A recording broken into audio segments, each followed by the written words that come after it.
हमारे परम श्रद्धेय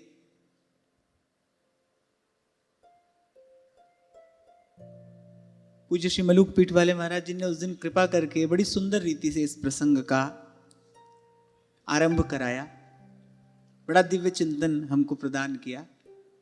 श्री प्रहलाद जी को गोद में बैठाकर हिरण्यकशिपु बोला, प्रहरादनुच्यतां तात स्वधीतं किंचिदुत्तमम् काले नैतावतायुष्मन् यद शिक्षत गुरुर्भवा।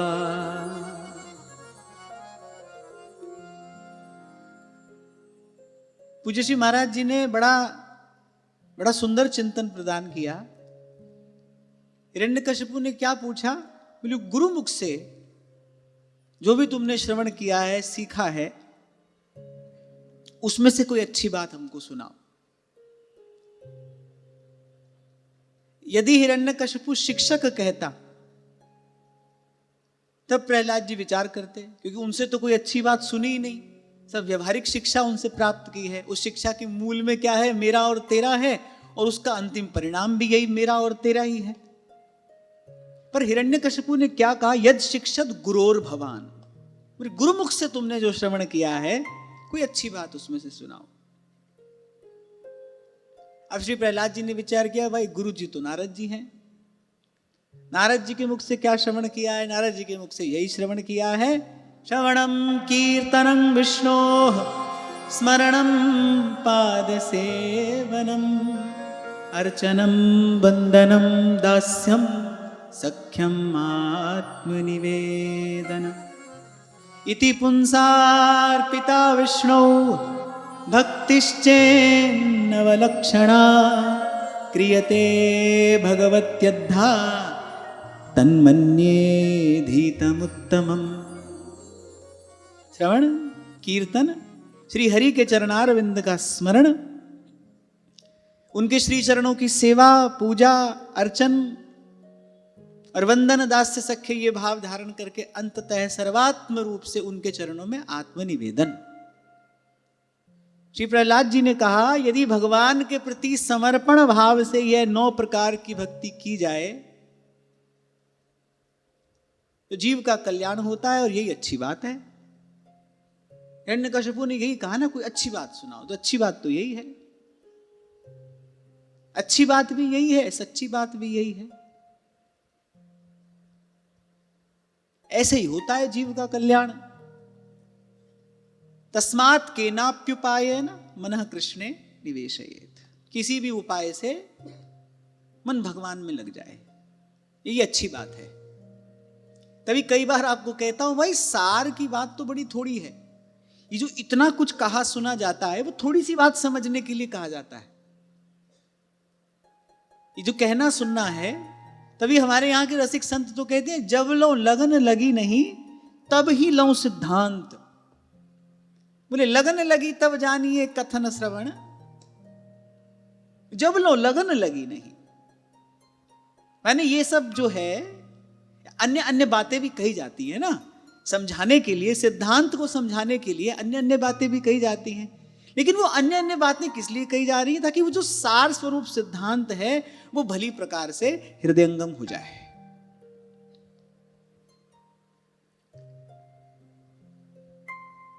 अब थोड़ी देर पहले तो बड़ा दुलार रहा था, प्रेम उमड़ रहा था, अश्रुपात हो रहा था, बार बार प्रहलाद जी का मस्तक सूंघ रहा था।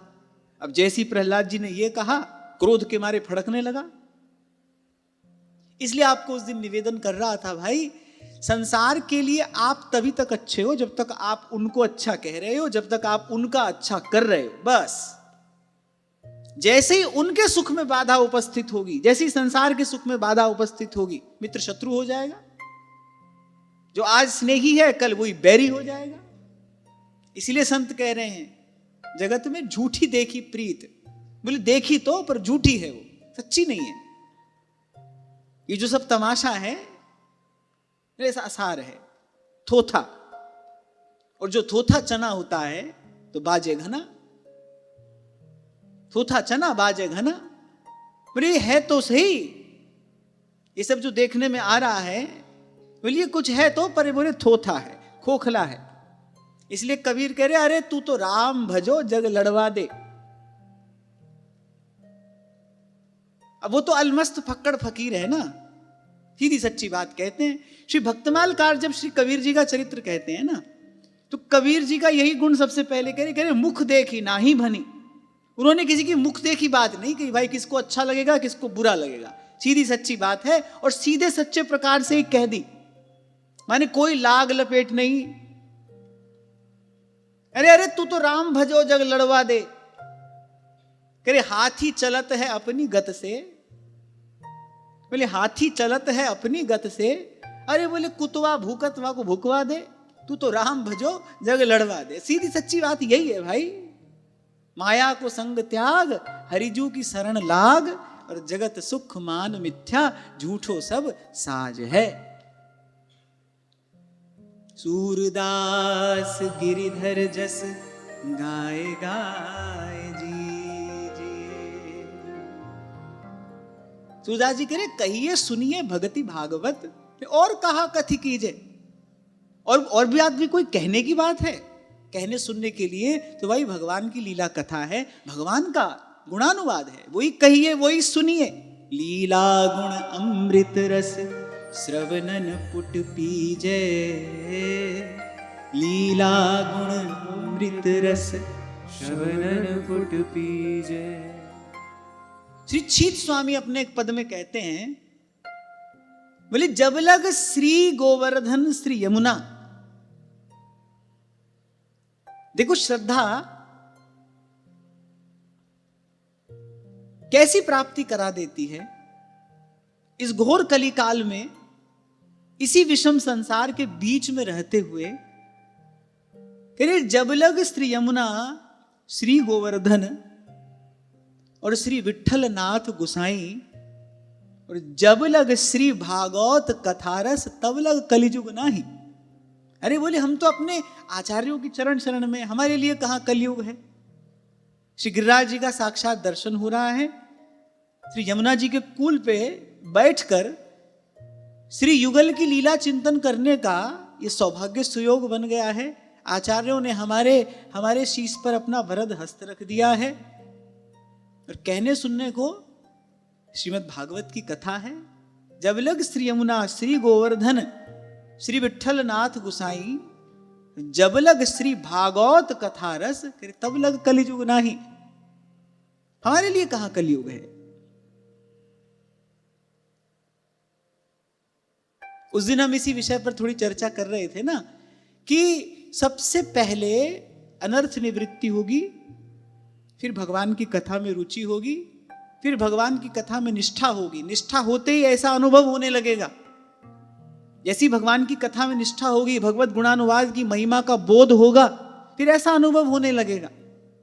हाँ भाई हमारे लिए कोई कलयुग नहीं है, हम तो गुरुजनों की चरण शरण में हैं। भगवान का नाम है, भगवान का रूप है, भगवान की लीला है।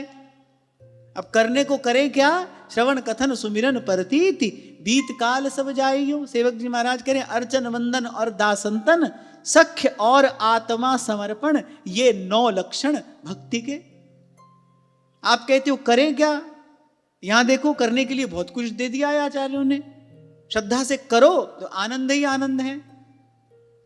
तो श्री प्रहलाद जी ने कहा भाई हमारी समझ में तो अच्छी बात यही है, भगवान के नाम का, भगवान की लीला कथा का श्रवण करें। इससे क्या होगा, जब सब अनर्थों का मूल है, मोह सकल व्याधिन करी मूला, फिर उस मोह की निवृत्ति हो जाएगी। भगवत कथा का प्रसाद क्या है, भगवत कथा मोह का भंजन करने वाली है। जो दुरंत मोह है उसको नष्ट करने वाली भगवान की कथा है। इसीलिए कहा इस संसार सिंधु से पार जाने के लिए सुदृढ़ जहाज है ये। समाश्रिता ये पदपल्लव प्लवम महत पदम पुण्य यशो मुरारे। तो भगवान की लीला कथा है, भव सिंधु से पार जाने के लिए सुदृढ़ जहाज है। कथा सुनोगे मोह का भंजन हो जाएगा। अभी जो संसार का रोना गाना लगा रहता है वो सब मिट जाएगा। फिर इस वाणी से क्या होगा, इससे भगवान का गुणानुवाद होगा, प्रभु के नाम और लीला का कीर्तन होगा। श्रवण का प्रसाद है कीर्तन। श्रवण से अनर्थ निवृत्ति होगी, मोह नष्ट होगा। भगवान की कथा सुनेंगे, गोस्वामी जी यही तो कह रहे हैं, बिन सतसंग न हरि कथा, तेहि बिन मोह न भाग। यहां कहने का तात्पर्य यही तो है, कथा से क्या होता है, मोह भाग जाता है, मोह का भंजन होता है। पलटू साहब कहते हैं ना, बिना सत्संग ना कथा हरि नाम की, और बिना हरि नाम ना मोह भागे। मोह भागे बिना मुक्ति नहीं होएगी, और मुक्ति बिन नहीं अनुराग जागे। बिना अनुराग के भक्ति नहीं होएगी, भक्ति बिन प्रेम उर नाही लागे। प्रेम बिना राम नहीं, राम बिना संत नहीं। पलटू सत्संग वरदान मांगे, पलटू सत्संग वरदान मांगे। अभी बार बार आपसे कहता हूं भाई, ये मूल है, इसका सिंचन करिए, सारा वृक्ष हरा भरा हो भी जाएगा और रहेगा भी। इस सत्संग रूपी जल से बस सिंचन करते रहिए, इसमें प्रमाद नहीं होना चाहिए। सब सुखों की खान हरि की भक्ति इसी विधि प्राप्त होती है। और यही हमने उस दिन चर्चा को विराम दिया था। नवदा भक्ति की बात श्री प्रहलाद जी ने कही, उसमें भी सबसे पहले श्रवण। एक महत्वपूर्ण बात यहां कही गई, इति पुंसार पिता विष्णु भक्तिश्चेन नवलक्षणा। ये सब करना है, श्रवण कीर्तन स्मरण करना है, पर संसार की शुद्र तुच्छ कामना की पूर्ति के लिए नहीं करना है। क्योंकि भाई जन्म जन्म से जीव का यही अभ्यास है ना, कुछ भी करे, क्योंकि उसकी व्यापार बुद्धि है, वो लेने देने में ही तो लगा है। और एक जन्म से नहीं, सदा से, जन्म जन्म से वो इसी लेने देने में लगा है। इसका अभ्यास पक गया है, ये आदत पक गई है। वो आपको छोटा सा प्रसंग सुनाया था ना मैंने, एक महात्मा ने अपने तपोबल से चुईया को सुंदरी कन्या बना दिया। वो चुईया क्या करती थी, विक्षेप करती थी, दिया जलता था, दिए की बाती खा जाती थी। महात्मा को बड़ी परेशानी होती थी, पर महात्मा दयालु थे, तपस्वी थे। उन्होंने कहा भाई इस जीव का कल्याण कर देना चाहिए। तपपूत जल उस पर छिड़का, सुंदर कन्या उसको बना दिया। राजा के मन को भा गई, राजा ने रानी बना लिया।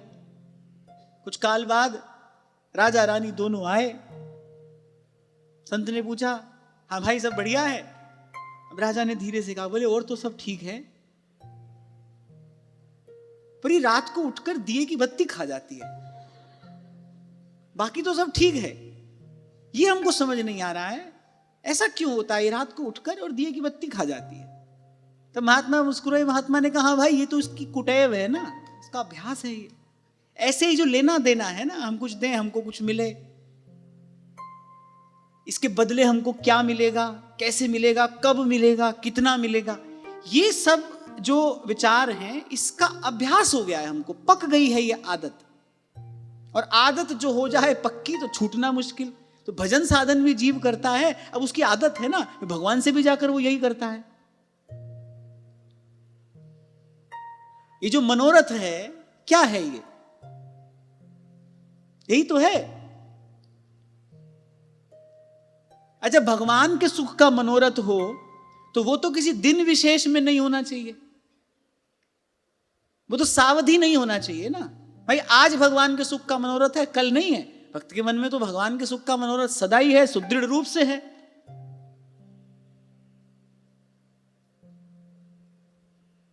तो गुरुजनों के ज्ञान के अभाव में फिर जीव अपनी कुटेव वश, वो जो पुराना अभ्यास है ना, ये बुरी आदत है, इसके वश होकर गुरुजनों से भी यही करता है। ये किया, इसके बदले हमको क्या मिलेगा।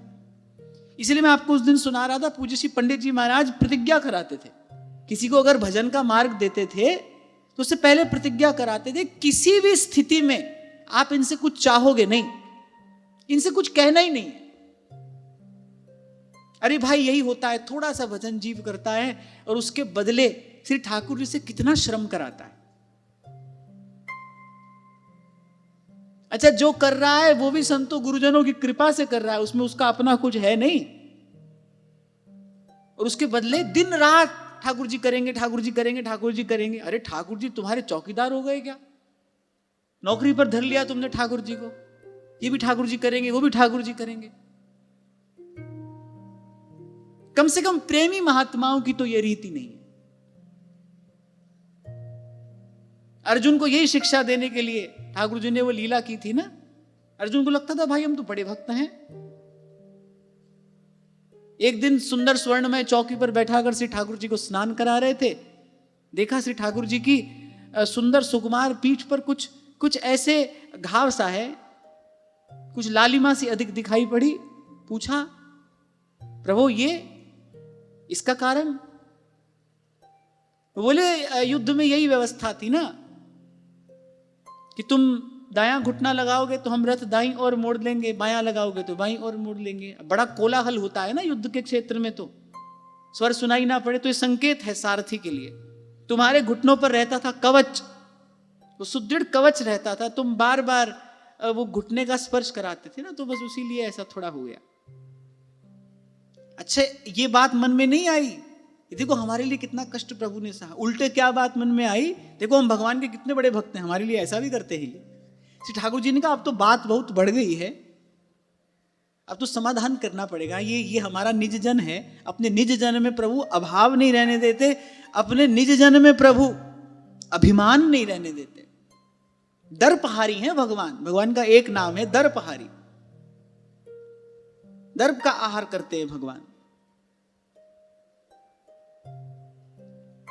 चलो आज वन भ्रमण के लिए चलते हैं। चले, सांझ ढल गई, बड़ी प्यास लगी। अब भ्रमण के लिए गए थे, अस्त्र शस्त्र तो पास थे नहीं।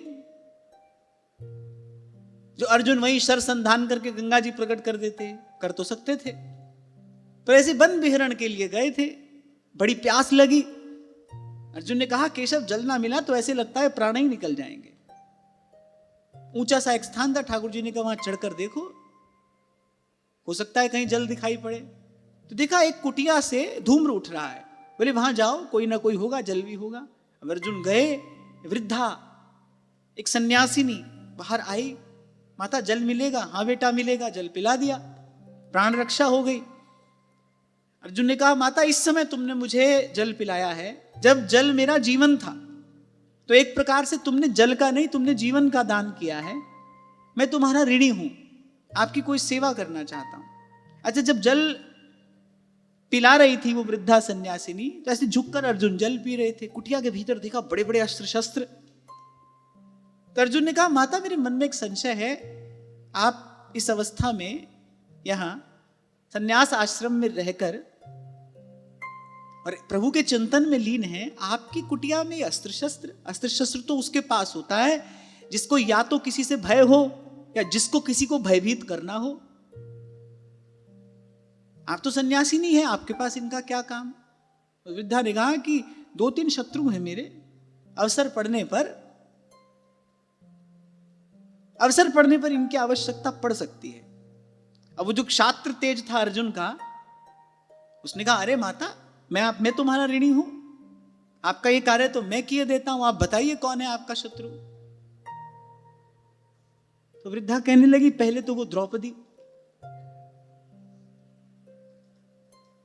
अरे बोले द्वारिकाधीश प्रसाद पाने बैठे ही थे, देवी रुक्मिणी के हाथ में ग्रास था, ऐसे पुकारा, ग्रास छोड़कर नंगे पांव द्वारिकाधीश को दौड़ना पड़ा। अपने सुख के लिए प्रभु को इतना कष्ट दिया। अर्जुन तो जैसे निष्प्राण हो रहे थे, कांपते हुए स्वर में पूछा और दूसरा? बोले दूसरा वो कुंती पुत्र अर्जुन। बोले केवल राज्य सुख प्राप्त करने के लिए बोले द्वारिकाधीश को सारथी बना दिया। जिन हस्त कमलों में भक्त कमल पुष्प नहीं पकड़ाते, प्रभु का श्रीअंग इतना कोमल है, बोले वहां घोड़ों की लगाम पकड़ा दी, सारथी के स्थान पर बैठा दिया, केवल स्वयं सुख प्राप्त करने के लिए, और स्वयं को भगवान का बहुत बड़ा भक्त समझता है। अब ये सुनते ही अर्जुन तो मूर्छित होकर गिर पड़े। हृदय में बड़ा दाह उत्पन्न हुआ कि हाँ देखो, हम तो अपने आप को भगवान का भक्त समझ रहे थे, इतना कष्ट हमने आज तक प्रभु को दिया।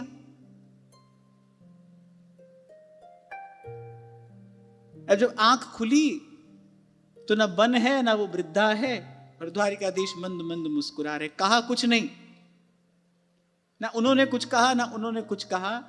प्रभु को जो कार्य करना था वो कार्य सिद्ध हो गया। और आप देखो, हम भी दिन रात यही तो करते हैं भाई। हमारे घर को ठाकुर जी देखेंगे, परिवार को ठाकुर जी देखेंगे, हमारा सब काम ठाकुर जी करेंगे। इतना सा कण मात्र, रंच मात्र भजन किया, और वो भी अपने बल से नहीं किया, वो भी संतों गुरुजनों की कृपा है, वो सत्संग का प्रसाद है, उसमें अपना कुछ नहीं है।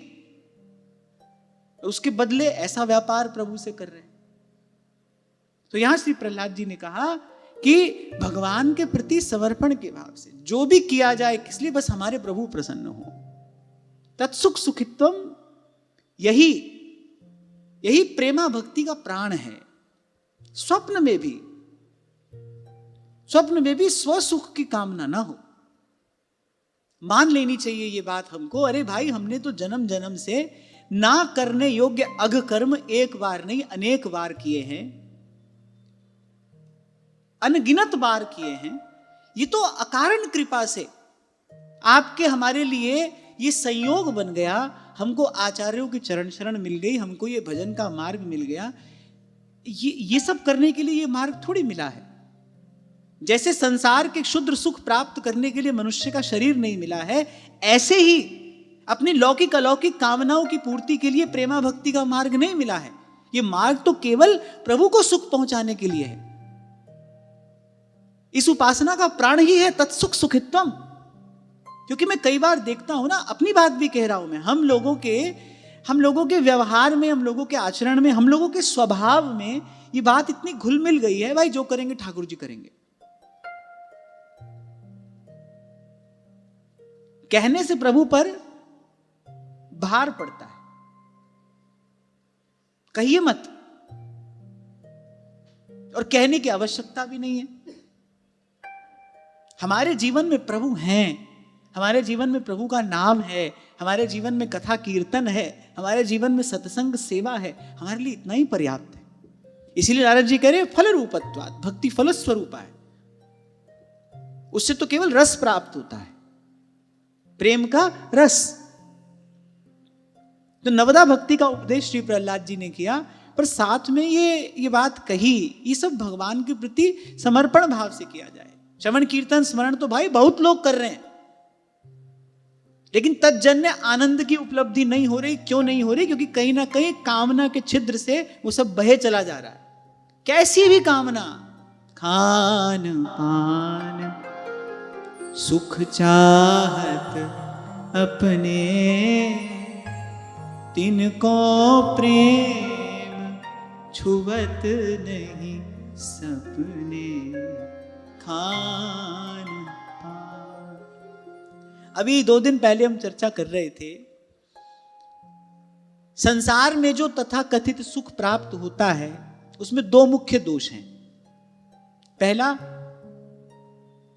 तो वो सदा रहेगा नहीं, और दूसरा वो प्राप्त होने पर भी दुख की पूर्ण रूपेण निवृत्ति नहीं होगी। दूसरा दुख जो है वो साथ में बना रहेगा। पहली बात तो संसार का कोई भी सुख हो वो रहेगा नहीं, और दूसरा वो अपने अड़ोस पड़ोस के दुख को दूर नहीं कर सकता है। एक विषय का सुख मिल भी गया तो दूसरा कष्ट पीड़ा जो बनी है तन मन में, जीवन में, वो बनी रहेगी।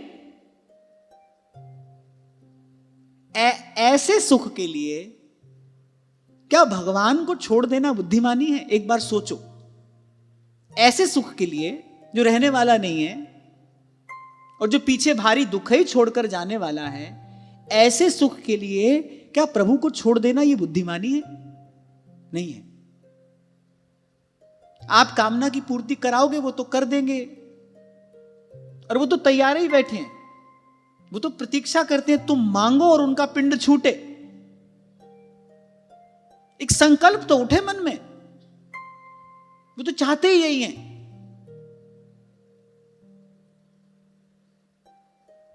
ऐसे थोड़ी हाथ आ जाता है कन्हैया। वो तो चाहते हैं तुम मांग लोगे वो दे देंगे, और जो आपने मांगा उससे अनंत गुना अधिक दे देंगे। परिणाम स्वरूप होगा क्या? वो जो भक्ति भाव है वो शिथिल पड़ जाएगा, भावना का क्षय हो जाएगा। भोगना फिर वही संसार का सुख, भोग भाग के फिर यही ढाक के 3 पात। एक और बात पूछता हूं आपसे, आप सबकी शरीर की अवस्था अलग अलग है। आप कभी एकांत में ये प्रयोग करके देखना, आंख बंद करना, पिछले जीवन का आप चिंतन करना। पहली बात तो सुख से अधिक दुख की बात याद आएगी, और यदि सुख की बात याद आई तो भी आज उसके अभाव में फिर दुख है। इसीलिए कहा दुखिया सब संसार दुखालयम अशाश्वतम। अगर संसार में सुख दुख होता तो सुख दुख का घर कहते ना इसको, केवल दुख का घर क्यों कहा? दुखालयम अशाश्वतम।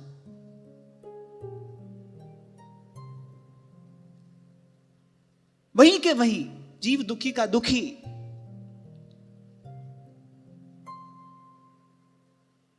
तभी गोस्वामी जी कह रहे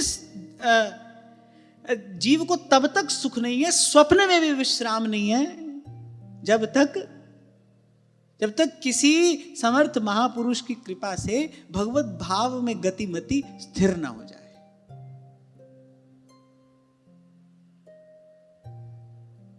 तो ऐसा अमूल्य भजन मार्ग हमको महापुरुषों की कृपा से मिला। आचार्यों ने हमको ये प्रेम प्रीति का पथ हमको प्रदान किया।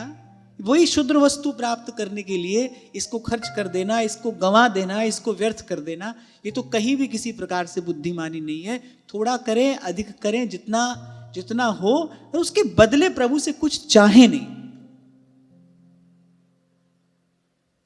नामदेव जी के कहने पर आ गए श्री पंढरीनाथ, श्री रांका बांका जी के पास में।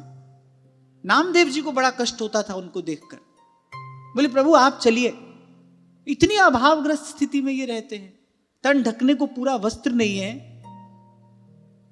भोजन की तो व्यवस्था दूर की बात है, आज मिला जाने फिर कब मिलेगा, और ग्रस्त हैं तो अयाची रहते हैं। विरक्त हो तो चलो भाई मधुकरी कर लें, पर मांगना ग्रस्त का धर्म तो नहीं है, उसको तो परिश्रम करके ही खाना चाहिए। ग्रस्त का धर्म है परिश्रम करके किसी को खिलाकर खाए। अरे यहां तो हमने साधु संतों का जीवन भी देखा, मधुकरी करके लाते हैं,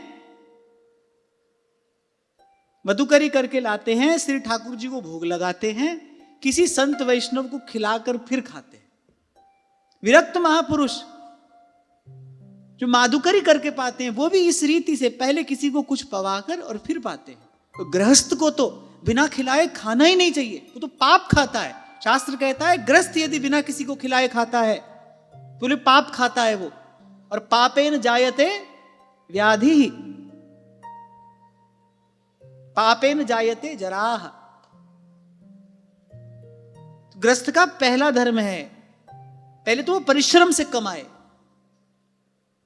कभी कबीर जी ने कहा कैसी बने तुव संगे, आप न देहूं तले हूं मंगे। मांगने कैसे जाऊं, तो ग्रस्त हैं। तो रांका बांका जी अब लौकिक दृष्टि से बड़ी अभावग्रस्त उनकी स्थिति है। नामदेव जी से देखा नहीं जाता था, वो बार बार ठाकुर जी से कहते थे। ठाकुर जी ने कहा अरे भाई नहीं लेते ही हमसे कुछ। अरे कैसे नहीं लेते, आप देना चाहें कोई कैसे नहीं लेगा, हमको तो आप ही की चिंता है। चिंता मोई नाथ अपारा, अपजस नहीं होए तुम्हारा।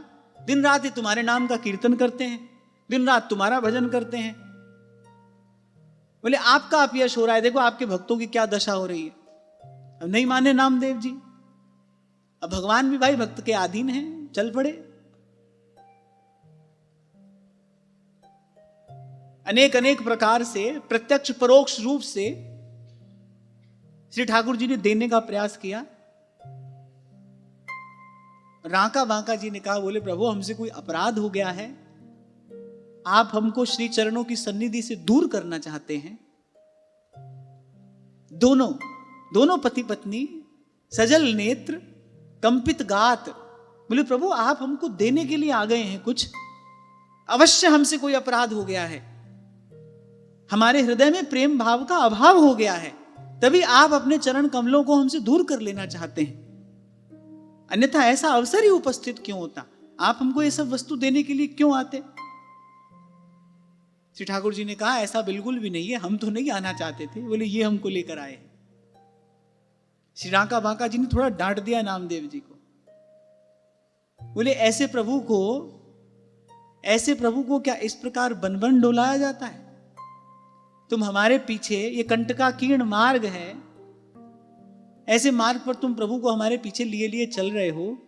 बोले क्या भगवान की भक्ति इसीलिए की जाती है कि हम अपने प्रभु के कष्ट का कारण बने। श्री गोस्वामी जी कह रहे जो सेवक साहिब ही संकोची, वो कैसा सेवक हो जो अपने स्वामी को संकोच में डाल दे।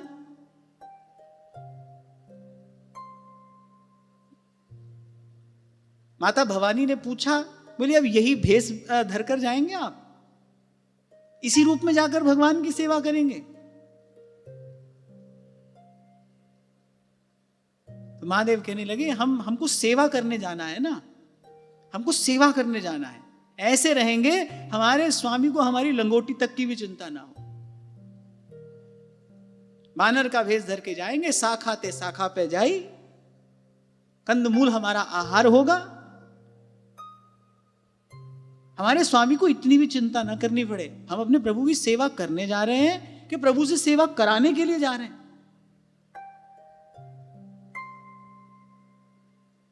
क्योंकि क्या होता है ना भाई, मन में कभी कभी ये भाव आ जाता है कि इतनी महिमा हम सब श्रवण कर रहे हैं, हमारे जीवन में ये सुख ये आनंद क्यों प्रकट नहीं हो रहा। कामना के छिद्र से ये सब बहे चला जा रहा है। कहिए मत, अरे ये जो मिला है हमको बड़ी बड़ी बड़ी कृपा, ये कृपा का अतिरेक है और इस कृपा का कोई कारण नहीं है। हमको क्यों मिला है, किसी और को क्यों नहीं मिला, कोई कारण नहीं है, हम विशेष नहीं है, ये तो उनकी अकारण कृपा करुणा है। मैं कई बार एक उदाहरण देता हूं ना, किसान बीज डालने के लिए जाता है, मुट्ठी में बीज भरता है, उस ढेर में से मुट्ठी में बीज भर लेता है, वो मुट्ठी भर बीजों का सौभाग्य है, वो किसान की मुट्ठी में आ गए। ऐसे ही अकारण करुणा वरुणालय प्रभु की हम पर अकारण कृपा करुणा है, हमको ये मार्ग मिला है, वो तो भाई अपने प्रारब्ध से जो मिलना है मिल ही जाएगा, जो जाना है चला ही जाएगा। ये भजन भाव, ये भजन भाव अत्यंत शुद्ध है, इसमें उसकी मिलौनी, उसकी मिलावट मत करिए, ये दूषित हो जाएगा। और ये हो जाना बड़ा सहज स्वाभाविक है, क्योंकि जन्म जन्म से हमारा यही अभ्यास है।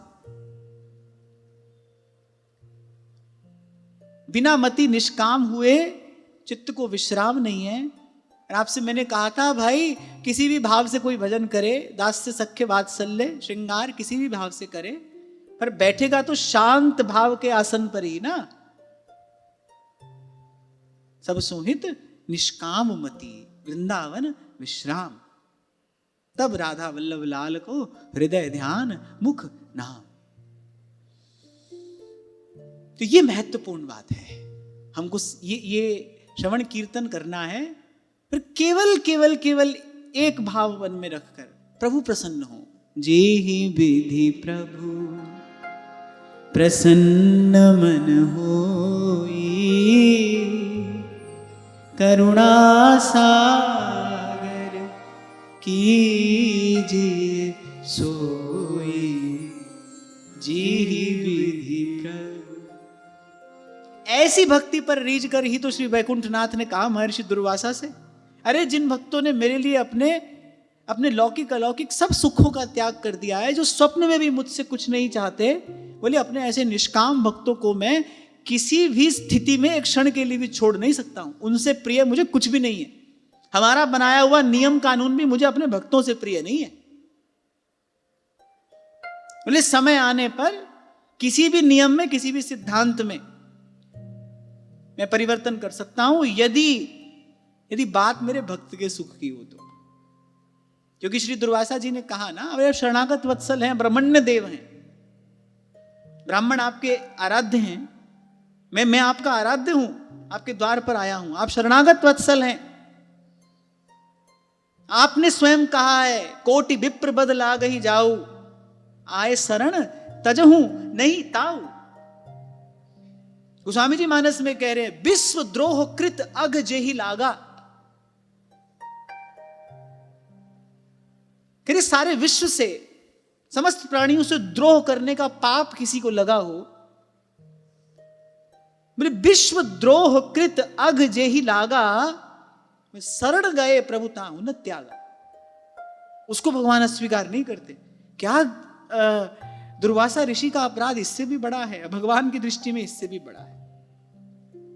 मैंने आपने हमारे भक्त का हित करने का प्रयास किया, यही अपराध क्षम्य नहीं है। हमारे यहां पर तो आपका समाधान हो नहीं सकता। अच्छा, जब जब किसी पर विपदा पड़ती है, ठाकुर जी से समाधान नहीं होता, ठाकुर जी के प्यारे संतों से समाधान होता है। वो गरुड़ जी हो, जब जब जब सिद्धों पर भी ऐसी कोई विपदा आई है, वो गरुड़ जी हो या महर्षि दुर्वासा हो, लाग दया कोमल चित संता। नारद सो गुरु मिले अकिंचन पर उपकारी। नारद जी मिले, अरे बोले वहीं जाओ, जिनका अपराध किया है उन्हीं की शरण में जाओ, वहीं आपका त्राण होगा। तो खैर हम ये कह रहे थे कि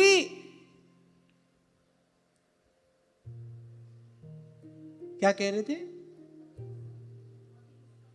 हाँ, श्री ठाकुर जी ने ये कहा कि भाई जो जो ऐसे निष्काम भक्त हैं, उनको मैं एक क्षण के लिए भी नहीं छोड़ सकता।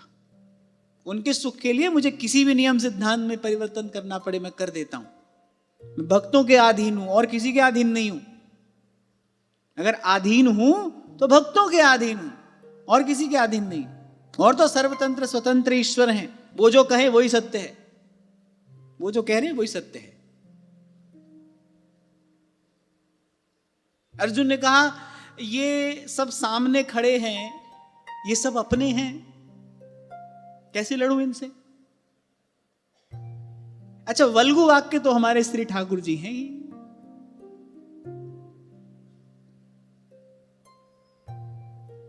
ये सब सामने खड़े हैं माधव, ये सब अपने हैं। अब ऐसे तो गीता जी का उपदेश अर्जुन को प्राप्त हुआ, पर जो चिंतक लोग हैं, जो लीला चिंतन करते हैं, वो कहते हैं अर्जुन के सब प्रश्नों का उत्तर श्री कृष्ण ने एक ही वाक्य में दे दिया। अर्जुन की दुविधा यही तो थी, ये सब अपने हैं। अर्जुन ने कहा ये जो सामने खड़े हैं माधव, ये सब अपने हैं। श्री कृष्ण ने मुस्कुराते हुए कहा, पार्थ अगर अपने हैं तो फिर सामने क्यों खड़े हैं? अगर ये अपने ही हैं फिर ये सामने क्यों खड़े हैं? तो वल्गु वाक्य तो ये है ही, ये जो कहें वही सत्य है, वही धर्म है, वही सत्य है, वही धर्म है, वही कर्तव्य है। उसी में सबका हित है, उसी से सबका मंगल होता है। हम भगतन के भगत हमारे, हम भगतन के भगत हमारे। तो संसार का ये स्वभाव है भाई, जैसे कि उनके विपरीत हो, मित्र भी शत्रु हो गया। और यहां तो पुत्र ही शत्रुवत प्रतीत होने लगा हिरण्यकशिपु को, क्योंकि घोर अभिमानी है ना, स्वयं को भगवान ही समझे बैठा है। वो अपनी अवहेलना, वो भी अपने पुत्र से कैसे देख सकता है वो?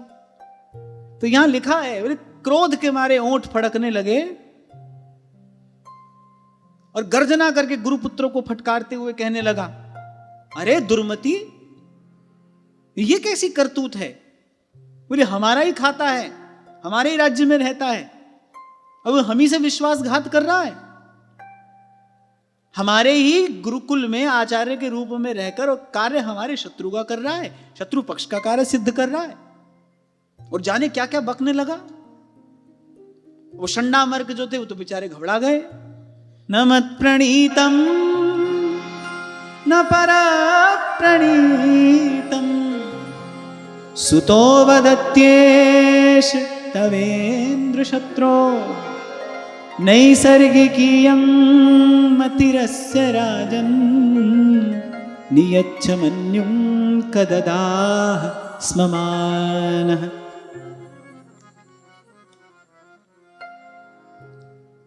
कहा राजन, ये आपका पुत्र जो कह रहा है मेरे या किसी और के सिखाने से नहीं कह रहा है, इसकी जन्मजात स्वाभाविक बुद्धि यही है। ये तो जन्म से अपने साथ ये जो सब विद्या विचार आपके सम्मुख कह रहा है ना, ये तो जन्म से अपने साथ में लेकर आया है। ये इसकी यहां शब्द का प्रयोग किया गया नैसर्गिकी मति है, माने सहज स्वाभाविक ऐसा ही है। इसीलिए ये चरित्र जब आरंभ हुआ मैंने आपको निवेदन किया, श्री प्रहलाद जी नित्य सिद्ध भक्त हैं। कोई यहां आकर संतों गुरुजनों की कृपा से भक्त होता है, पर प्रहलाद जी तो भक्त ही हैं, तो भगवान का नित्य सिद्ध परिकर है। जो हरि आपुन नित्य हैं त्यों ये भक्त अनादि। यहां गुरुपुत्रों ने यही कहा, नैसर्गिकीयं अतिरस्य राजन नियच्छमन्युं कददाह स्ममान। माने प्रहलाद जी सिद्ध कोटि के भक्त हैं, नित्य सिद्ध।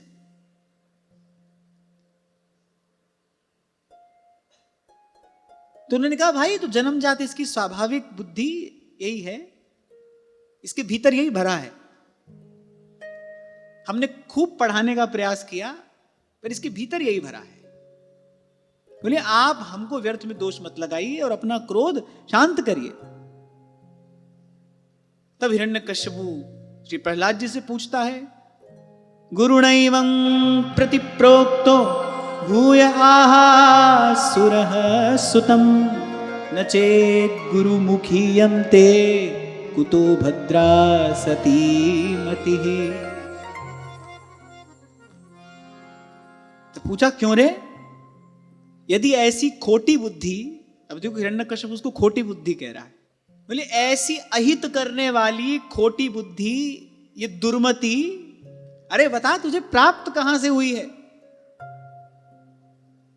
यहां एक बात विचार करने योग्य है, जीवन में रजोगुण तमोगुण बहुत बढ़ जाएगा तो अच्छी बात खराब लगने लगेगी। तमोगुण की यदि अधिकता हो गई तो अच्छी बात बुरी लगने लगेगी। जिससे परम हित होना है वही बात आपको अहितकारी लगने लगेगी, संतों गुरुजनों के प्रति अश्रद्धा हो जाएगी। यदि ये मनुष्य का शरीर मोक्ष का खुला हुआ द्वार है, मोक्ष द्वारम अपावृतम, तो भूलना नहीं चाहिए यहां से जन्म जन्मांतर के लिए, अनंत अनंत काल के लिए कुमति कूप में पतन भी हो सकता है, घोर पतन हो सकता है।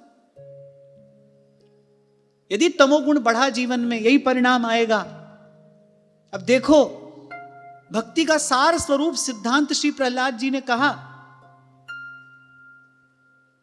और हिरण्यकश्यपु जिसकी बुद्धि तमोगुण के कारण नितांत मलिन हो रही है, उस दुर्मति को ये खोटी बुद्धि मालूम पड़ रही है।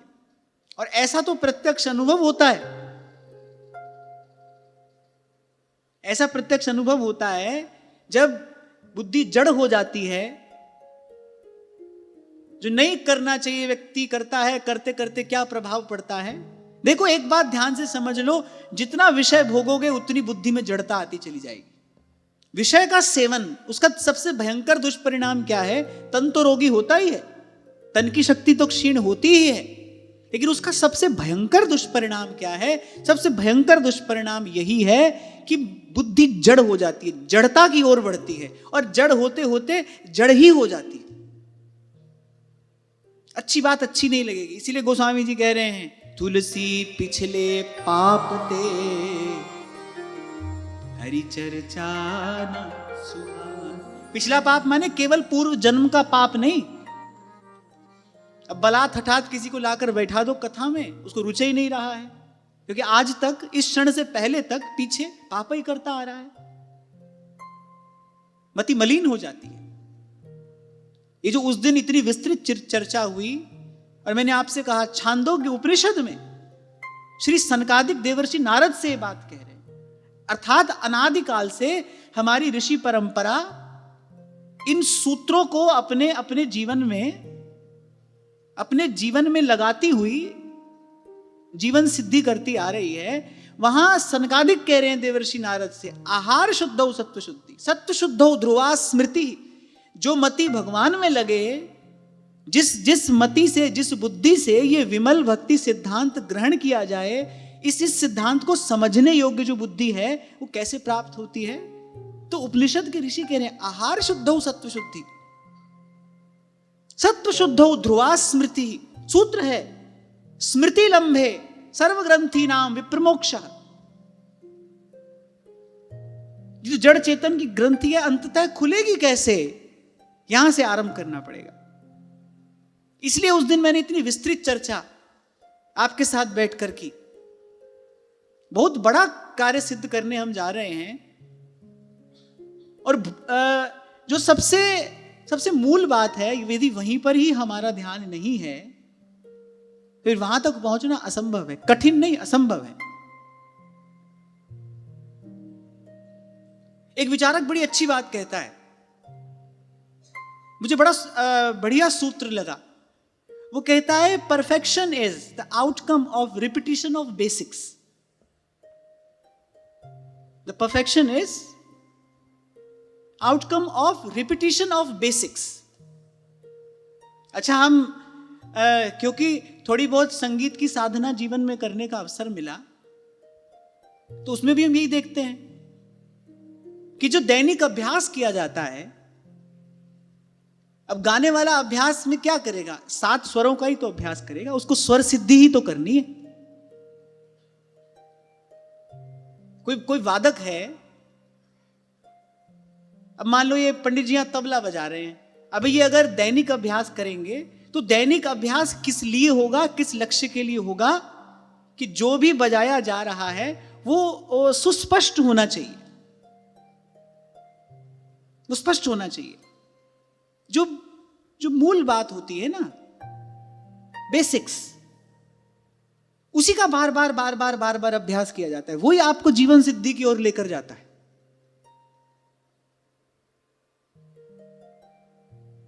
शायद मैं 17-18 बरस का रहा होऊंगा, क्योंकि संगीत में एक सहज स्वाभाविक की रुचि थी, जन्म से ही थी। तो मुझे जो हमारे बड़े बड़े सिद्ध संगीतकार हुए शास्त्रीय संगीत के, मुझे उनकी जीवनी पढ़ने का, उसमें मुझे बड़ी रुचि थी, तो मैं खोज कर पढ़ने का प्रयास करता था। उनमें एक संगीत के साधक के जीवन चरित्र में हमको ये पढ़ने को मिला, बोले उनके गुरुजी 10-12 स्वरों का एक पलटा उनको बनाकर दे देते थे। 6 घंटा, 8 घंटा, 10 घंटा बस वो केवल उसी पलटे का अभ्यास करते रहते थे। गुरु कृपा से और इस साधना से उनको स्वर की अद्भुत अलौकिक सिद्धि प्राप्त हुई। इस काल में भी उनका गान श्रवण करने वाले लोगों के उर अंतर में वो जो संगीत जन्य जो रस है उसका उद्भव हो जाता था। ये बड़ी दुर्लभ बात है, लेकिन मूल में क्या है? वो जो बेसिक्स हैं बस उसी को बार बार दोहराया जा रहा है, उसी से वास्तविक सिद्धि प्राप्त की जाती है। तो उस दिन मैंने वो जो विस्तार से चर्चा की वो इसलिए की,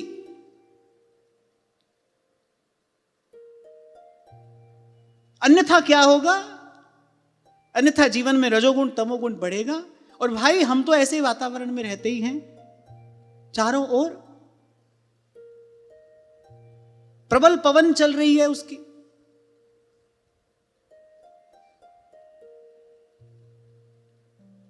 बुद्धि जड़ हो जाएगी, कितना भी सुन लो भीतर नहीं जाएगा कुछ भी। और यदि थोड़ा बहुत भीतर चला भी गया तो तदनुकूल आचरण करने की सामर्थ्य तो आ ही नहीं सकती। जो आपने सुना है, समझा है थोड़ा बहुत, अब आपकी इच्छा हो कि यदि वैसा कर भी लें, मान लो आपको समझ में आ गई हाँ भाई झूठ बोलना पाप है, सच ही बोलना चाहिए, लेकिन सत्यवादी होने के लिए सामर्थ्य भी तो चाहिए। वो सामर्थ्य कहां से आएगी? उसके लिए कहा आहार शुद्धौ सत्व शुद्धि, सत्व शुद्धौ ध्रुवा स्मृति, स्मृति लंबे सर्वग्रंथि नाम विप्रमोक्ष। सूत्र है ये, फॉर्म्यूला। तो यहां हिरण्यकशिपु की वो घोर तमोगुणी बुद्धि प्रहलाद जी भक्ति का सिद्धांत कह रहे हैं सार की बात प्रहलाद जी ने कह दी, क्योंकि उसने यही पूछा, गुरुमुख से जो भी श्रवण किया है अच्छी बात हमको सुनाओ। अब प्रहलाद जी ने कहा, अब भाई बहुत सारी बातें हैं, पर सबसे अच्छी और सबसे सच्ची बात क्या है? श्रवणम कीर्तनम विष्णु स्मरणम पाद सेवनम अर्चनम वंदनम दास्यम सख्यम आत्मनिवेदन। और उसको दुर्मति प्रतीत हो रही है। तो क्रोध के मारे ओंठ फड़कने लगे। क्रोध अग्नि में जलते जलते प्रहलाद जी से पूछ रहा है, अरे यदि तूने षण्णावर्क से ये सब नहीं सीखा तो ऐसी खोटी बुद्धि, और कह रहा है ऐसी अहित करने वाली बुद्धि प्राप्त कहां से हुई है तुझे? प्रहलाद जी ने फिर मन ही मन मायापति भगवान की माया को नमस्कार किया। बोले, प्रभु आपकी माया है और तेरी माया का न पाया कोई पार, के लीला तेरी तू ही जान। अच्छा, प्रहलाद जी शांत, धीर, गंभीर। यहां एक बड़ी अद्भुत बात श्री प्रहलाद जी के चरित्र में दर्शनीय है। किसी भी स्थिति में उनके मन में अपने पिता के प्रति कोई अभाव नहीं आता, कोई दुर्भाव नहीं आता, कोई कुभाव नहीं आता। किसी भी स्थिति में वो सामने देख रहे हैं, विपरीत स्थिति देख रहे हैं, लेकिन माया को भी दोष नहीं दे रहे। उस दिन मैं आपसे कह रहा था ना, देखो कितनी अद्भुत बात है, कैसा भक्तों का चरित्र होता है। इसलिए मैंने कहा भाई ये तो भक्ति मार्ग के आचार्य हैं, माया को भी दोष नहीं दे रहे हैं, मायापति भगवान को नमस्कार कर रहे हैं। ये होता है जीवन में कैसी भी स्थिति आ जाए, पर अपने अपने इष्ट की, अपने आराध्य की कृपा का, अनुकूलता का, अनुग्रह का ही दर्शन उसमें हो। किसी भी परिस्थिति में मान लो आप कुछ और नहीं कर पा रहे, तो फिर इतना तो उस स्थिति में भी कर ही देना चाहिए, कृष्ण जिनका नाम है, वृंदावन जिनका धाम है, ऐसे श्री भगवान को बारंबार प्रणाम है, बारंबार प्रणाम है। प्रहलाद जी ने मुस्कुराते हुए कहा, आप ये पूछ रहे हैं मेरी बुद्धि ऐसे कैसे हो गई, किसके संग से, किसकी शिक्षा से मेरी बुद्धि ऐसी हो गई? मतिर्न कृष्णे परतः स्वतो वा मिथोभिपद्येत गृहव्रतानाम् अदान्त गोभिर्विशतान्तमिस्त्रम् पुनः पुनश्चर्वित चर्वणाना। बोले, जो संसार के लोग पिसे हुए को पीस रहे हैं, चबाए हुए को चबा रहे हैं। पिसे हुए को पीसना माने कितना ही बढ़िया भोजन हो,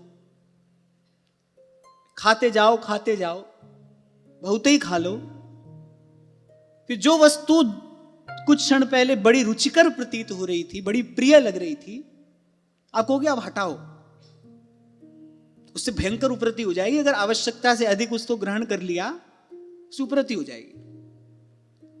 कभी कभी इतना पेट भरा होता है, कोई कहे कि कुछ खाएंगे, बोले अरे नाम भी मत लो। उस समय खाने का, भोजन का नाम सुनना भी अच्छा नहीं लगता। ये तो मैंने आपको एक उदाहरण दिया। सब विषय सुखों की यही दशा है। कोई भी एक बार तो भोग कर उससे उपरति हो जाती है। उपरति होना मैंने उससे मुख मोड़ लिया। एक बार आपने, यही तो हुआ, उससे मुख मोड़ लिया, फिर उसी की ओर मुख किया। अब देखो, यहां पर व्यक्ति को अपने आत्मसम्मान की चिंता नहीं होती। किसी से कह दिया तुमसे बात नहीं करेंगे, ऐसी गांठ लगाई उससे, फिर बात नहीं करेंगे। हमने कह दिया तुमसे बात नहीं करेंगे, नहीं करेंगे। ये तो सेल्फ रिस्पेक्ट की बात है, ये तो हमारी आत्मसम्मान की बात है। और यहां पीसे हुए को पीस रहा है, चबाए हुए को चबा रहा है, भोग का वमन करके पुनः उसको ग्रहण कर रहा है। यहां पर आत्मसम्मान को ठेस नहीं लगती। मन कहता है अब ये नहीं करेंगे काम, मन ही मन आपने कहा भाई बुरा है अब नहीं करेंगे, फिर पहुंच गए वहीं। तब कहां गया आत्मसम्मान? वो जिस सेल्फ रिस्पेक्ट के लिए लड़ मर जाते हो संसार में, बैर विरोध द्वेष की गांठ बांध लेते हो, फिर जब अपनी ऐसी स्थिति होती है तब आत्मसम्मान कहां जाता है, तब सेल्फ रिस्पेक्ट कहां जाती है।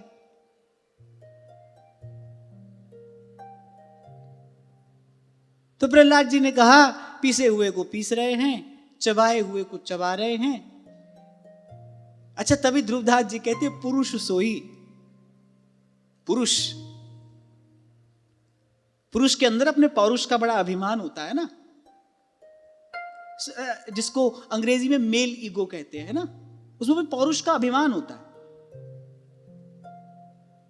इसीलिए स्त्री शरीर में देखा जाता है, प्राय करके देखा ही जाता है कि माताओं की भाव भावना कोमल होती है। वो जो भक्ति भाव है उसको वो सहजता से ग्रहण कर लेती है, क्योंकि पुरुष में देहाशक्ति तो है ही, लेकिन ये पौरुष का व्यर्थाभिमान भी है, वो एडिशनल है, एक और चीज है। पहले तो उससे छूटना है, फिर उससे भी छूटना है, ऐसे। पर ध्रुवदास जी कह रहे भाई पुरुष सोई। अब ध्रुवदास जी के शब्दों में पुरुष की व्याख्या सुन लो, फिर देखना पुरुष है कि नहीं। पुरुष सोई जो पुरीश सम छाड़ भजे संसार, और जो संसार का मलवत त्याग कर दे वो पुरुष है। पूरे हैं वही मर्द जो हर हाल में खुश हैं।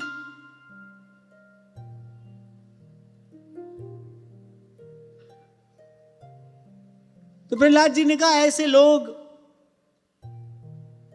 पिसे हुए को पीस रहे हैं, चबाए हुए को चबा रहे हैं, और उन्हें फिर भोगने के लिए उन्हीं विषयों को, जिनसे घोर दुख पा रहे हैं, उन्हीं विषयों को भोगने के लिए बार बार उसी घोर नरक की ओर जा रहे हैं।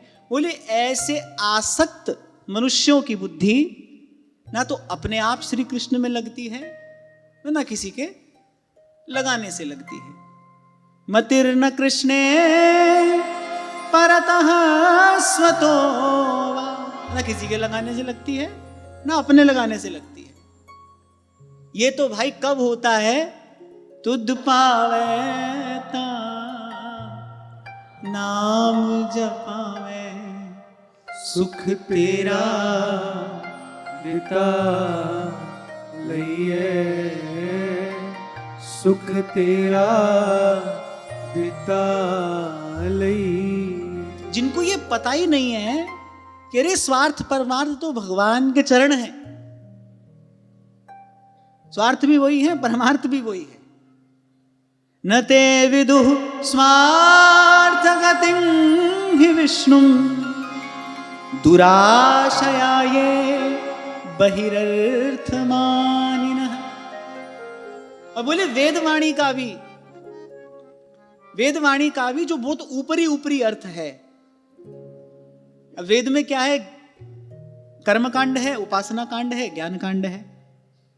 अब बोले उसमें भी जो सकाम यज्ञ अनुष्ठान है ना, ये करने से ये मिलेगा, ये करने से ये मिलेगा, वो उसी में ही उनकी मति उलझी है।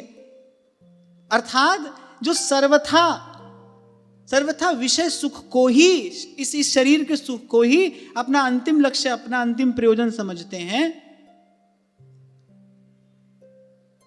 बोले उस जड़ बुद्धि में जो निरंतर विषय का ही चिंतन कर रही है, और मैंने कहा ना विषय सेवन से क्या होगा, बुद्धि जड़ हो जाएगी।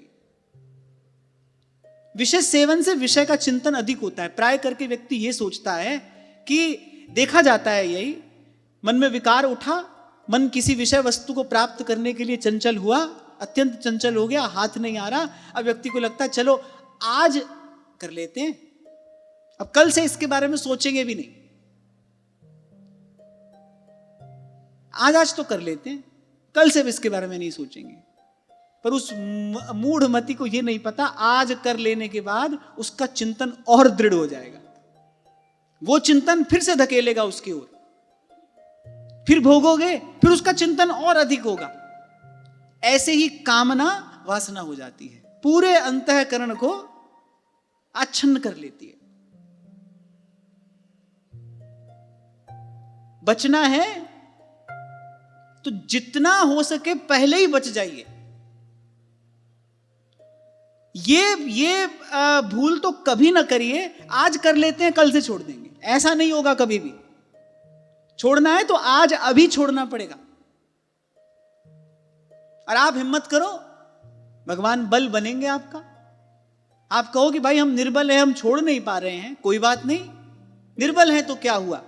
किसी के पास अपना बल है, किसी के पास तप का बल है, किसी के पास शरीर का बल है, किसी के पास धन का बल है। हमारे पास कुछ भी नहीं है, पर हमारे लिए भी बड़ी सुंदर व्यवस्था है।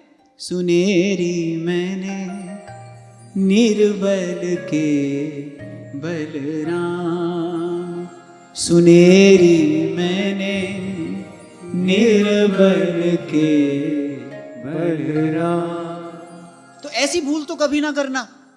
आज सोचो चलो आज खा लेते हैं, आज पी लेते हैं, आज कर लेते हैं, कल नहीं करेंगे, बस अब नहीं सोचेंगे इसके बारे में। अरे कर लेने के बाद चिंतन और अधिक होगा। विषय सेवन और विषय चिंतन ये अन्योन्याश्रित हैं, एक दूसरे पर डिपेंड करते हैं। विषय चिंतन विषय का सेवन बढ़ाएगा, विषय के सेवन से विषय चिंतन और गाढ़ा होता चला जाएगा। इसीलिए कबीर कह रहे हैं काल करे, कल करेगा, बोलिए आज कर, कल नहीं आज, और आज नहीं अभी। तभी कहा पल में परलय होएगी। ये जो आज थोड़ा सा भाव बन रहा है ना सन्मार्ग पे चलने का, पहला कदम अभी उठा दो सारे काम छोड़कर, पल में परलय होएगी। परलय माने विनाश, विभाव नष्ट हो जाएगा। फिर करेगा कब, फिर कब करेगा।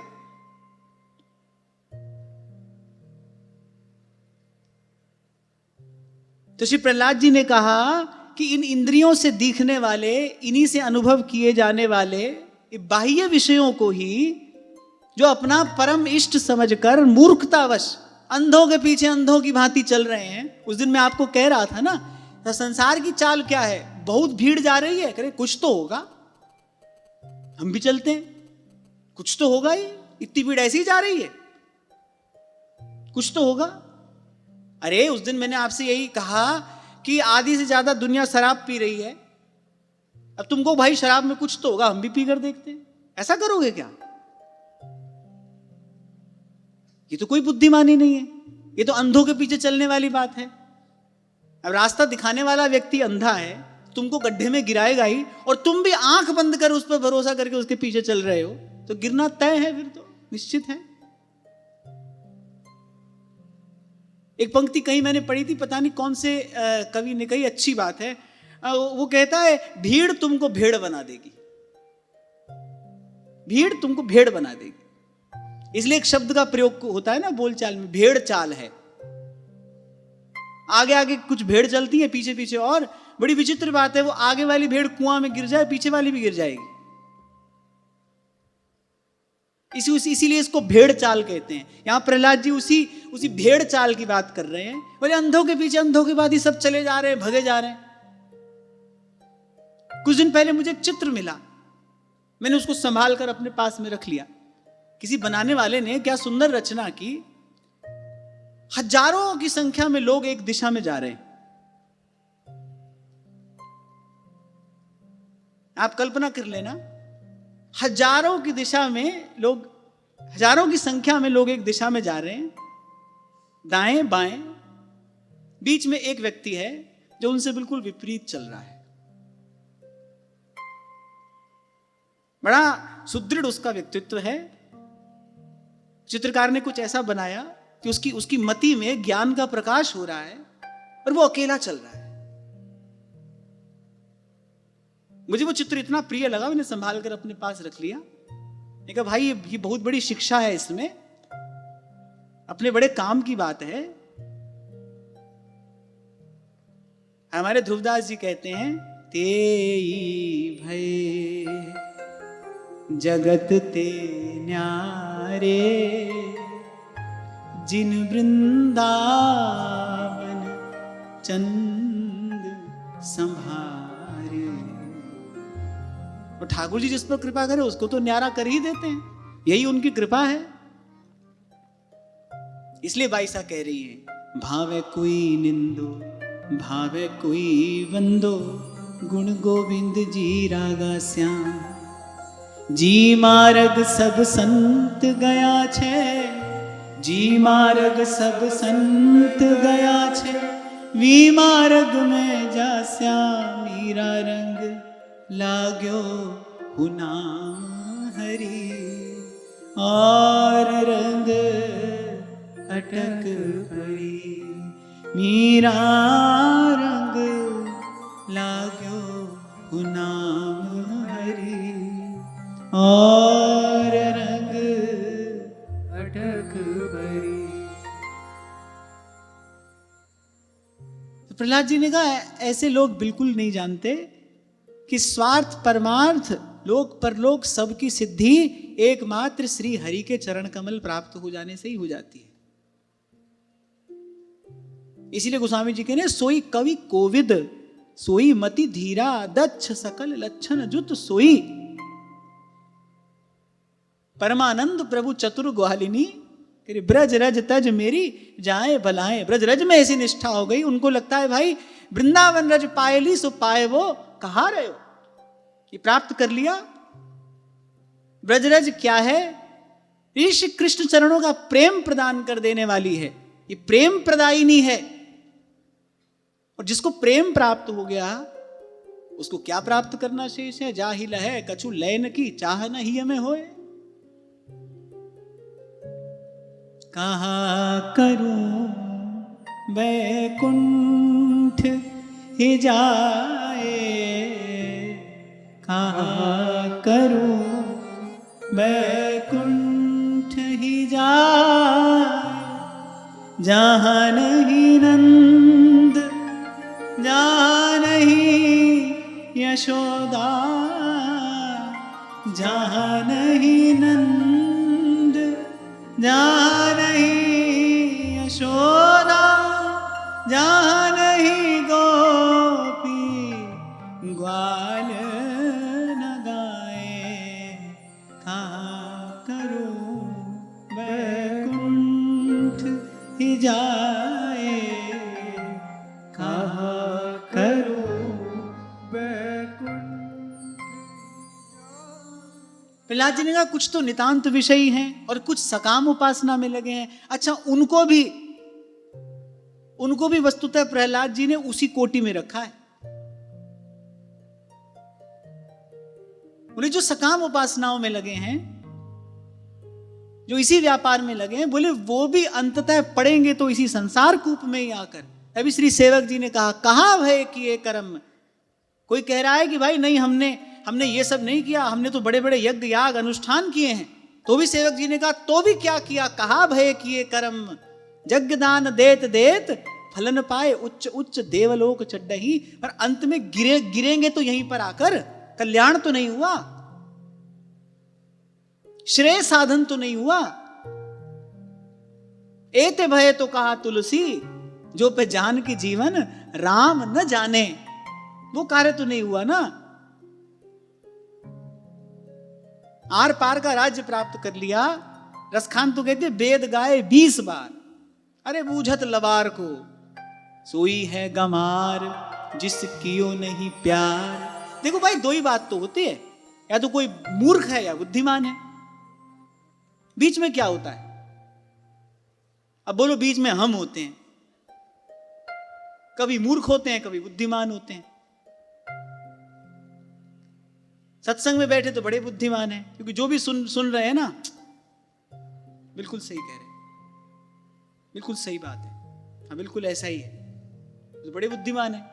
यहां से बाहर जाते ही लीला शुरू। तो बीच में हम हैं। पर सत्य बात यह है, या तो कोई मूर्ख है या फिर बुद्धिमान है, बीच में कुछ नहीं। तो रसखान कहते भाई वो सब गमा रहे हैं।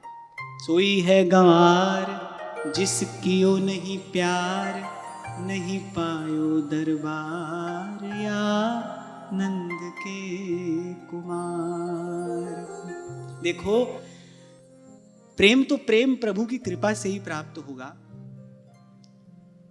ये जो सत्संग कथन श्रवण साधन हो रहा है, इसके प्रसाद स्वरूप हमको क्या प्राप्त होगा? इसके प्रसाद स्वरूप हमको ये भाव प्राप्त होगा कि प्रेम ही हमारा लक्ष्य है। कोई कहे ना इससे क्या मिलेगा? प्रेम ही हमारा लक्ष्य है, इससे हमको ये भाव प्राप्त होगा, इसी से हमको इस भाव में दृढ़ता प्राप्त होगी, इसी से हमको इस भाव में निष्ठा प्राप्त होगी। अभी तो लक्ष्य कुछ और है ना। पूज्य श्री पंडित जी महाराज से किसी ने पूछा, भजन करते समय नींद आती है? पंडित जी ने बड़े सीधे शब्दों में पूछा।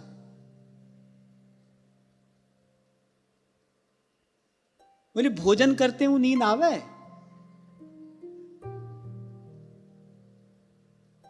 बड़े भोले भाव से उन्होंने पूछा। बोले भोजन करते हुए भी नींद आती है? नहीं आती। विषय सेवन करते हुए नींद आती है? नहीं आती। भजन करते हुए नींद आती है। क्यों? क्योंकि इसमें महत्व बुद्धि नहीं है। सेवा में प्रमाद होता है। क्यों? उसमें महत्व बुद्धि नहीं है। प्रभु के लिए थोड़ा सा जीवन को साधना पड़ जाए, थोड़ा सा जीवन को अनुशासित करना पड़ जाए तो बड़ा कठिन प्रतीत होता है, बड़ा दुष्कर प्रतीत होता है। ये तो बहुत मुश्किल है, कैसे कर पाएंगे? क्यों? बहुत सस्ता साधारण समझाए भगवान को, अरे मिल जाएंगे, जब इच्छा होगी तब मिल जाएंगे, हमको क्या, हमारा कौन सा काम रुक रहा है?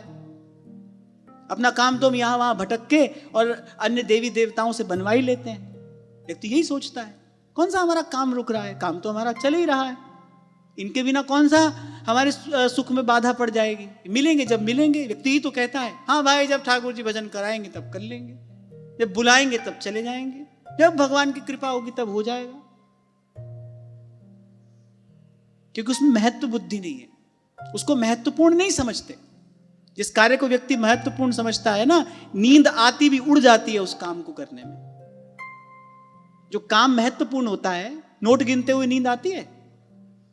बताओ, ईमानदारी से बताओ, कभी नोट गिनते हुए नींद आती है? श्री रूप गोस्वामी पाद, श्री सनातन गोस्वामी पाद इसी घटना से तो आ गए। बूरे की जगह मैदा घोलकर किसी ने पिला दिया, पता नहीं चला। इतने खो गए हम संसार में। प्रज्ञावान थे, अर्थात इतनी महत्व बुद्धि है हमारी इस संसार में।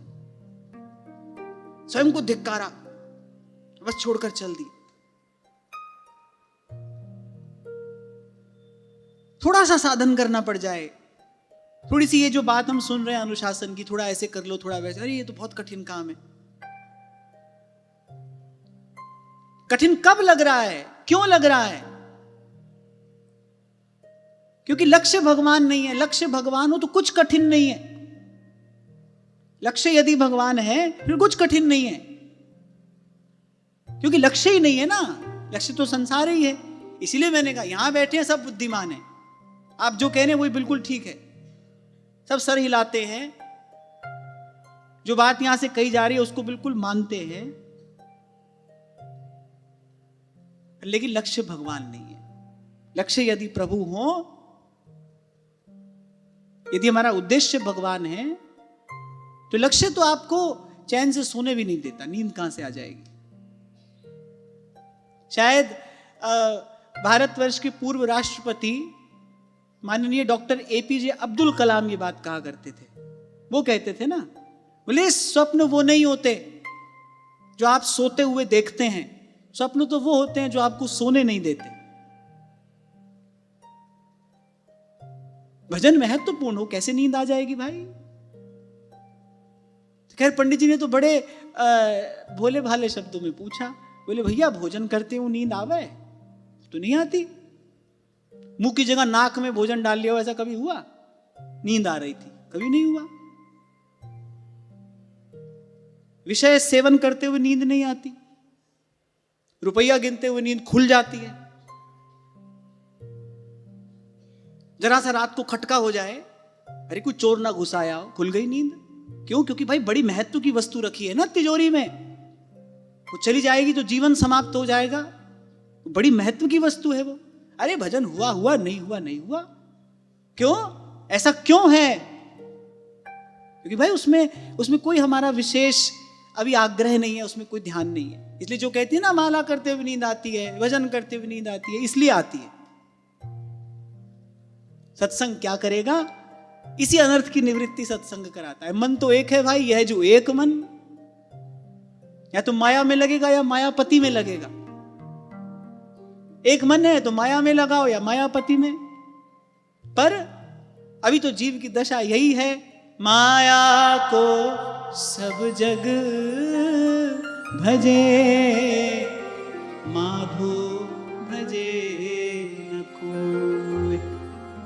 जो कदापि माधो भजे, माया चेरी। इसलिए मैंने कहा कभी कभी अपना ही मन ये प्रश्न कर लेना, सत्संग से क्या होता है, क्या हो रहा है। सत्संग से धीरे धीरे हमारा लक्ष्य पवित्र हो रहा है, लक्ष्य स्थिर हो रहा है।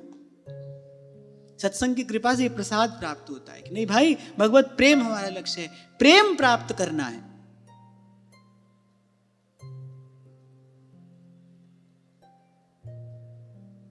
तो श्री प्रहलाद जी ने कहा चाहे वो नितांत बहिर्मुखी लोग हों या अन्य सकाम अनुष्ठानों में लगे हुए लोग हों, पर प्रहलाद जी ने कहा सब अंधे ही हैं, सबकी आंख पर माया की काली पट्टी ही बंधी है, सब अंधे हैं, बुद्धिमान वही हैं। दक्ष सकल लक्षण जुत सोई, जाके पद सरोज रति होई। दक्ष सकल। और जैसा आरंभ में आपको मैंने निवेदन किया ना भाई, बड़ी हमारी पुरानी आदत है, बुरी आदत भी है और बड़ी पुरानी आदत है, छूटते छूटते छूटेगी। ये जीव की कुटेव है, मुझे क्या मिलेगा। ये जो फल बुद्धि है ना, ये जाते जाते जाती है, इसको मांझना पड़ेगा। तभी भगवान ने कहा यथा यथात्मा परिमृज्यते सौ, मत पुण्य गाथा श्रवणाभिधानैहि, तथा तथा पश्यति तत्व सूक्ष्मम चक्षुर यथैवांजन संप्रयुक्तम।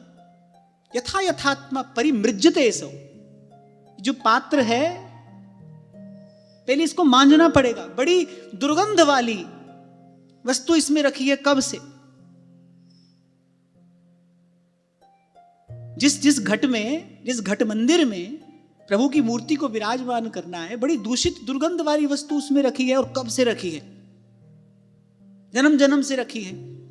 तो उसको निकालकर पहले पात्र को मांझा जाएगा, जिसको श्री नागरीदास जी महाराज कह रहे, ये मन मार जिवाइये जियत न आवे काज।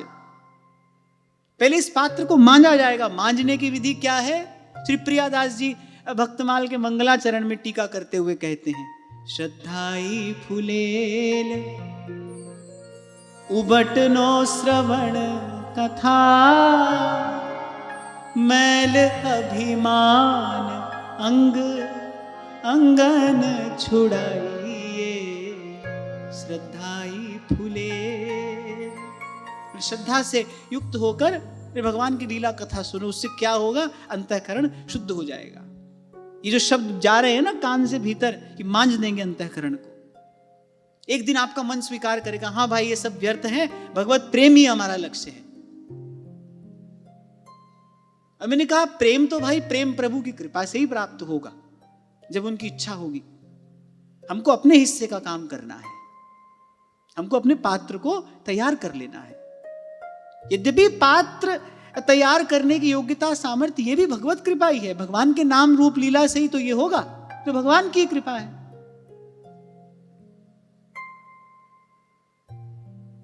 पर हमको अपने हिस्से का काम कर लेना है। और एक और बात मुझे कहनी है कि समय रहते कर लेना है, समय रहते कर लेना है, इसमें देर ना हो जाए। और ये जो आज आपको मैंने निवेदन किया ना, कि जो साधन में प्रमाद होता है, साधन कठिन प्रतीत होता है, असंभव दिखाई पड़ता है, ये सब क्यों होता है ऐसा? क्यों मन में ऐसे अभाव हैं? क्योंकि अभी अभी श्री ठाकुर जी में कोई विशेष महत्व बुद्धि है नहीं, अभी हमारा काम चल रहा है। जिनको श्याम बिना जग खारो लागे, श्याम बिना जग खारो लागे, जगरी बातां कांची।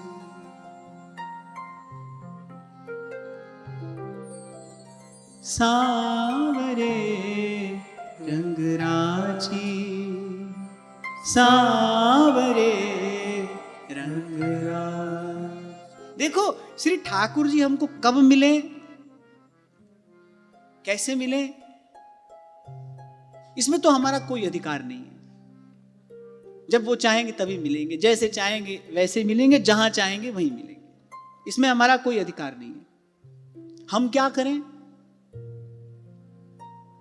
और जो भी करें वो क्यों करें, प्रश्न है ना। लोग कहते हैं जब भगवान साधन साध्य है ही नहीं, कृपा साध्य है, क्यों किया जाए फिर साधन, हमको कुछ क्यों करना है। सही तो कहते हैं हम, या प्रभु कृपा होगी तब हो जाएगा, क्योंकि भगवान तो कृपा साध्य हैं। फिर हम क्या करें और क्यों करें, क्या करें, इसका आदेश उपदेश तो श्री प्रहलाद जी ने ही कर दिया। श्रवणम कीर्तनम विष्णो स्मरणम पाद सेवनम अर्चनम वंदनम दास्यम सख्यम आत्मनिवेदनम। सेवक जी महाराज कह रहे ये 9 लक्षण भक्ति के। फिर कहा तब 3 प्रेम लक्षण पाई। करें हम ये और क्यों करें, ये प्रश्न है, क्योंकि भाई ये हमारा साधन है, इससे भगवान मिलने वाले नहीं है, फिर हम ये क्यों करें। उसके 2 कारण हैं। एक तो ये हमको अनर्थ से बचाएगा। कान से भगवान की कथा नहीं सुनोगे तो विषय की कथा सुनोगे, भगवत चर्चा नहीं सुनोगे तो विषय चर्चा सुनोगे, क्योंकि ये जो कर्मेंद्रिय है ये किसी ना किसी काम में तो लगेगी ना। कान से भगवत कथा नहीं सुनोगे तो फिर विषय वार्ता सुनोगे, संसार की कथा सुनोगे, ग्राम्य कथा कान में पड़ेगी, अनर्थ होगा उससे। वाणी से भगवान के नाम का कीर्तन नहीं करोगे, भगवत गुणानुवाद नहीं होगा तो अंड बंड बकोगे, व्यर्थ की चर्चा होगी।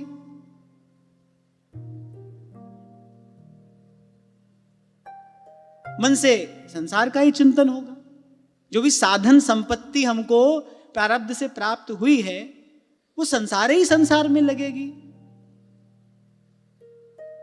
तो ये क्यों करें, पहले तो क्या करें, क्या करें, श्रवणम कीर्तनम विष्णु स्मरणम पाद सेवनम अर्चनम वंदनम दास्यम सख्यम आत्मनिवेदनम। पहले तो ये करें और फिर क्यों करें, क्योंकि भगवान तो साधन से मिलने वाले हैं नहीं, तो हमको ये करने के लिए क्यों कहा जा रहा है, क्यों हमको इसमें लगाया जा रहा है, क्योंकि भाई ये हमको अनर्थ से बचाएगा, ये हमको दुख रूप संसार से बचाए रखेगा, हमको जन्म जन्मांतर से वहीं ढुरने का, वहीं फिसल जाने का अभ्यास है।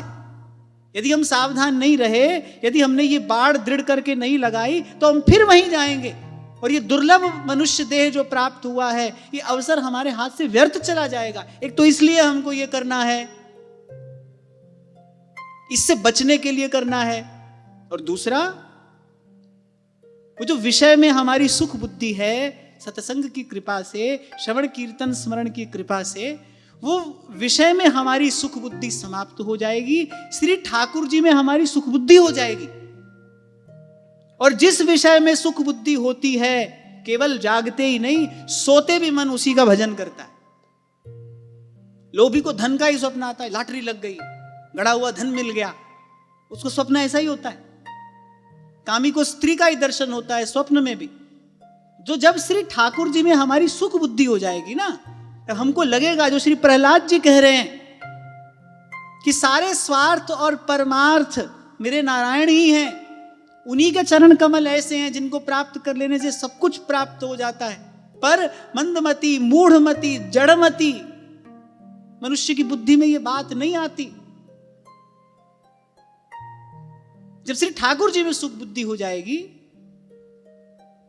तो आत्मा को आत्मा को आनंद मिलेगा। आत्मा को सबसे पहला चैन कब मिलता है? जब ये सब झगड़ा झंझट निपट कर, जब ये जीव प्रभु को पुकारने लगता है। मैं कई बार कहता हूं ना आपसे, आप आराम शब्द का विचार करो। आराम शब्द में दो शब्द हैं, आ राम, आ राम। संसार की ओर से सर्वथा मुख मोड़कर, संसार से सर्वथा निराश होकर जब जीव अपने प्राणधम प्रियतम प्रभु को पुकारने लगता है, वही आत्मा का विश्राम स्थल है, वही आत्मा को विश्राम प्राप्त हो जाता है।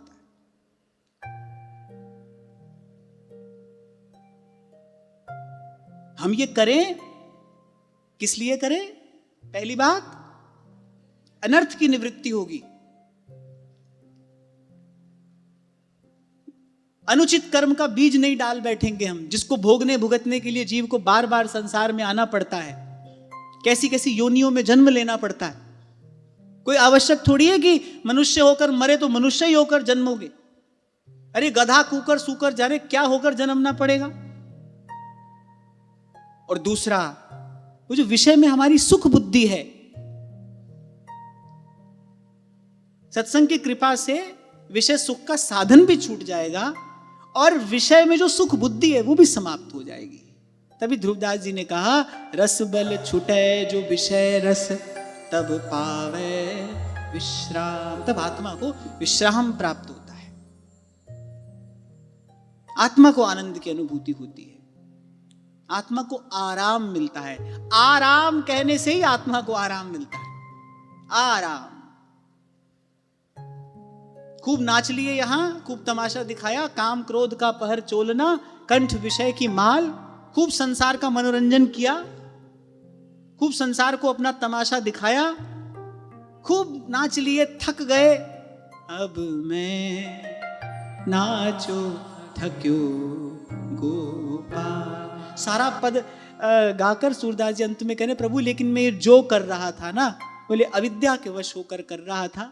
सूरदास की सबे अविद्या, बेगी हरो नंदलाल। अब मैं नाचो थक्यो गोपाल, अब मैं नाचो थक्यो गोपाल। और जन्म जन्म का सोया भाग तो भाई साधु संग में ही जागेगा।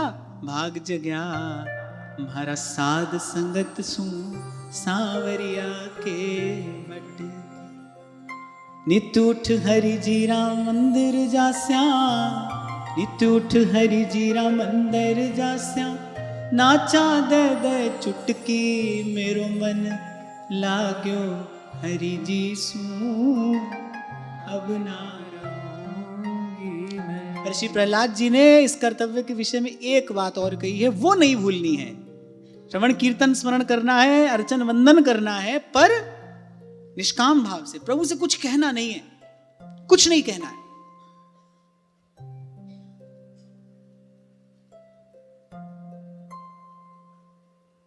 पूज्य श्री पंडित जी महाराज के अंतरंग सेवक पढ़े लिखे थे, पवित्र आचरण था, उस समय युवान थे। एक आंदोलन प्रारंभ हुआ और भारतवर्ष के एक मूर्धन्य विद्वान, बड़े उच्च कोटि के साधक, उन्होंने पूज्य श्री पंडित जी को आकर निवेदन किया कि आप अपना ये बालक हमको दे दें, क्योंकि पढ़ा लिखा है, सदाचार संपन्न है। हमारे आंदोलन में ऐसे प्रभावशाली व्यक्ति की बड़ी आवश्यकता है। यद्यपि पूज्य श्री पंडित जी महाराज प्रत्येक संत में गुरु बुद्धि रखते थे, प्रत्येक संत को वो सदगुरु स्वरूप ही देखते थे, लेकिन पंडित जी महाराज ने बिना विचारे, एक क्षण का भी विचार नहीं किया कि सोचकर कुछ उत्तर दें।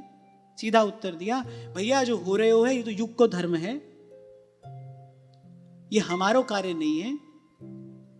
हमारो कार्य तो श्री ठाकुर जी को भजन ही है, हम भी वही करेंगे और ये जो 2-4 जन हमारे आश्रय में यहां पड़े हैं, बोले इनसे भी हम यही करावेंगे। कल भी आपसे मैंने कहा था कि देखो भाई, लोक हित के लिए जिस सामर्थ्य की आवश्यकता है वो सामर्थ्य भगवान देते हैं, किसी किसी को देते हैं, भगवान देते हैं, और भगवान की दी हुई सामर्थ्य से ये कार्य सिद्ध भी होता है। भगवान की दी सामर्थ्य से इस कार्य में सफलता भी प्राप्त होती है। नहीं तो अनधिकार चेष्टा करने के कारण व्यक्ति इत व्यवहार न उत परमारथ बीच ही बीच जू जन्म गमायो। न तो साधन होता है और न जो कार्य हाथ में लिया है, जो बीड़ा उठाया है, उसमें ही सफलता प्राप्त होती है। तो अपने को तो भाई सब ओर से अपना मन समेट कर, इनसे कुछ नहीं कहना है, इनसे कुछ भी नहीं कहना है। जो सुख दुख लगी रहे देह सो, मिट जाई अरलोक बढ़ाई, संगत साधु वृंदावन कानन, तुब गुण गानन मांझ बिहाई। छवि कंज चरण तिहार बसोर, देहु यह ध्रुव को ध्रुवताई। तो यही कहकर बस वाणी को विराम देता हूं कि श्रवण कीर्तन स्मरण जो भी थोड़ा बहुत हमसे बन पाए हम करें, पर उसके बदले ठाकुर जी से कुछ चाहे नहीं, इनके देने पर भी स्वीकार नहीं करें। कभी ठाकुर जी कहे ना हमारी आज्ञा है ले लो, तो बोलो संतों गुरुजनों की आज्ञा है नहीं लेना। आपकी आज्ञा है ले लो, और आपका आदेश है मोते संत अधिक करी लेखा। आप आज्ञा दे रहे हैं ले लो, पर हमारे संतों गुरुजनों की आज्ञा है कि आपसे हमको आपके प्रेम के अतिरिक्त और कुछ भी स्वीकार नहीं करना है। और 2 आज्ञा हो सामने, आपकी हो और संतों की आज्ञा हो, तो आपकी आज्ञा है मोते संत अधिक करी लेखा, तो संतों की आज्ञा ही हम मानेंगे, इनके देने पर भी कुछ स्वीकार न किया जाए। अपने को इसी निष्काम भाव का अभ्यास करना है। इति पुंसार्पिता विष्णु। श्री प्रहलाद जी ने 2 बात कही, इसीलिए मैंने कहा एक हमारा कर्तव्य है और दूसरी सावधानी रखनी है कर्तव्य करते समय, तभी कर्तव्य से सेवा अधिकार की प्राप्ति होती है। तो आज की वार्ता यही श्री जी के चरणों में निवेदन करते हैं। महाराज श्री के चरणों में प्रणाम, महाराज जी के चरणों में प्रणाम। आप सबके हृदय स्थित प्रभु को, भाव प्रभु को नमन।